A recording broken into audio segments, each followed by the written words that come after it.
Jadi mohon Bapak Ibu secara detail bertanya, silakan ya. Secara detail bertanya terkait dengan ini. Namun sebelumnya kepada Bapak dan Ibu yang baru bergabung di channel ini atau yang belum mendukung channel ini, mohon bantuannya Bapak Ibu sekalian untuk mendukung channel ini dengan cara subscribe dan aktifkan loncengnya untuk mendapatkan informasi-informasi terbaru dari channel Profesi Guru. Terus yang kedua, kita juga ada masalah nih, bagaimana dengan pelamar tenaga non ASN yang TMS, ya, yang tidak memenuhi syarat. Termasuk bagaimana pelamar tenaga non ASN yang melamar juga sebagai CPNS. Terus, apakah pelamar tenaga non ASN yang tidak lulus dapat melamar P3K di periode 2 atau tidak? Ya. Nanti akan nyambung juga dengan bagaimana dengan penggajiannya, ya, penggajiannya untuk tenaga non ASN, termasuk untuk P3K paruh waktu. Kemudian juga apa saja jenis jabatan yang dapat dilamar oleh tenaga non ASN. Kemudian bagaimana dengan mekanisme dan persyaratan tenaga non ASN untuk mengikuti seleksi P3K berikutnya.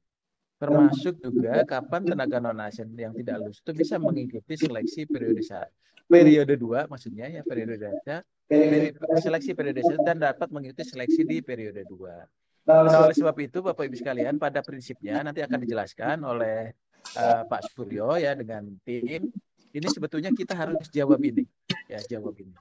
Jadi kemungkinan apakah yang TMS itu tetap bisa melamar periode 2. Ya, kemudian yang tenaga non ASN yang tidak lulus CPNS juga dia tetap bisa melamar dan sebagainya. Tapi nanti ada syarat-syaratnya seperti misalnya ada kewajiban untuk SPTJM dan sebagainya gitu ya. Kemudian nanti diharapkan untuk sistem penggajiannya kita sudah siapkan suratnya supaya mereka itu tetap bisa dibayar. Nah, artinya Bapak Ibu sekalian, kami mohon bantuan dari Bapak Ibu sekalian supaya tadi dengan SPTJM tadi semuanya nanti bisa masuk ke sana. Dan harapannya nanti ada hanya 4 jenis jabatan dulu yang kita siapkan. Nah, 4 jenis jabatan itu nanti yang bisa mengakomodir secara keseluruhan.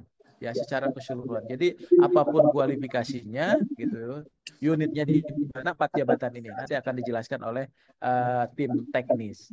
Nah, ini barangkali poin-poin yang harus kita jawab. Nah, harapannya Bapak Ibu sekalian, karena jadwal kita hanya sampai 31 Desember, maka kami ingin mereka yang tidak lolos tadi tetap bisa mendaftar. Tapi secara teknisnya nanti dijelaskan ya. Tetap bisa melamar. Jadi supaya bisa terakomodir. Termasuk bagi mereka yang belum melamar P3K di periode ke-1. Ya, jadi harapannya mereka ini bisa menyelesaikan di posisi periode kedua. Nah, ini perlu komitmen bersama. Nanti mohon teman-teman itu bisa melaporkan ke pimpinannya masing-masing supaya tenaga non ASN ini kita beresin dan bisa kita optimalkan. Jadi kurang lebih datanya itu ada 38.000 yang TMS gitu ya. Kemudian ada 400 ribuan yang tidak melamar. Ya, ada juga mereka yang tidak lulus yang PMS dan sebagainya. Nah, ini nanti yang akan kita selesaikan ya.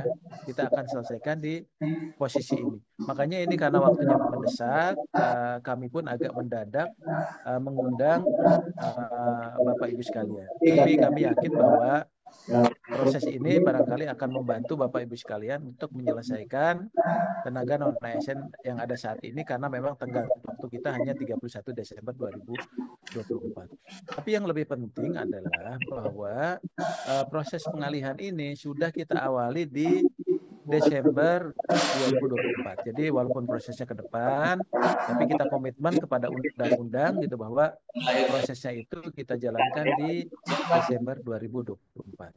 Jadi kami ucapkan terima kasih teman-teman sekalian